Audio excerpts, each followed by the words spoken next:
Hey, my name's Kara. I'm an ultrasound tech, and let's talk today about how much time you should be expecting to budget for each one of your baby ultrasounds.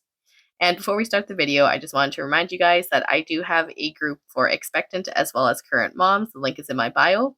We would love to see you over there. It's a really great community where we are all moms, we're all supportive of one another. And if you do have any questions, that is the place to be able to get a hold of me the easiest.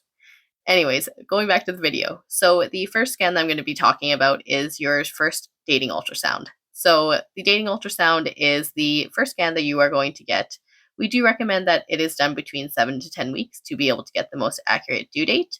But for this scan, if it is just the transabdominal part, as in if you come in after the 7-week mark and we are able to see everything well from up above without an internal test, then you should be expecting it to last between 10 to 20 minutes. If you do need an internal though during this scan, then you can expect to up that time by another about 10 minutes. So instead of the 10 to 20 minutes that you are expecting, maybe just budget for 20 to 30 minutes for that first scan if an internal is needed. For this scan, it is on the quicker end if we don't need an internal scan, because obviously we're then just doing the one scan from up above. And for the dating ultrasound, we are essentially just looking and making sure that baby has a positive heart rate. We're measuring baby from head to bum, as well as taking a look at the maternal environment for baby. So since we are just doing those few things, that's why this exam is going to be your quickest one usually. The second exam that I'm going to go over is your nuchal translucency, which is done between 11 and 13 weeks. This is going to be the genetic screening tool that we can use to determine your risk factor for whether or not baby has a chromosomal abnormality. And this one is going to take about 45 minutes. That is how much time that we allow at the clinic that I scan at here in Canada. And for this test, what we are trying to do is take a look at the fluid at the back of baby's neck and get that measurement. But because baby has to be in such a specific position and it has to be very still in that position for us to be able to obtain at least a few images of the fluid at the back of the neck, that's why it takes around 45 minutes for the most part. If you have a baby that is super cooperative, and let's say we put the camera down and it is just in the exact right position, we can get it done in like 20 to maybe 30 minutes. But for the most part, I'm going to say 45 minutes is what you should be budgeting for that NT scan. And the next scan that we are going to talk about is the anatomy scan. This is also called the detailed scan, and it is done at 18 to 22 weeks. So like the name implies, it is of all of baby's anatomy. That is what we are checking for in that scan.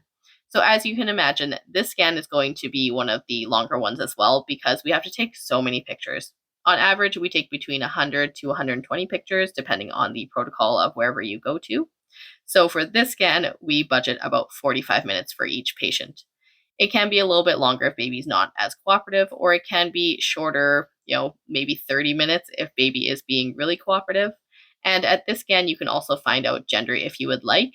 But for the anatomy scan, that's usually the longest ultrasound for most people, just because, again, we have to take so many pictures of all of baby's anatomy.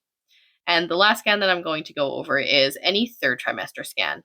So we have 45 minutes to be able to complete these scans, but you can budget between 30 and 45 minutes for them. If you're getting a BPP scan only, then usually that is done in about 30 minutes. But if you're getting a growth scan or a growth scan plus a BPP scan, then you are going to be needing about the 45-minute time frame for it to be done. At this scan in the third trimester, what we are trying to do is make sure baby is measuring appropriately on the growth chart. And if you are getting a BPP scan done as well, then that is basically checking the overall well-being of baby at that time. So we do need to budget between 30 and 45 minutes for those third trimester scans. And take this all with a grain of salt. Hopefully that is obvious. But these are just the average times that we have at the clinic that I work at. And depending on tech experience, depending on what their protocol is, etc., these times definitely can vary quite a bit from clinic to clinic. So don't be surprised if you either have a scan that is more than what I have just mentioned in the video here, or if it is shorter than the expected times that I have mentioned.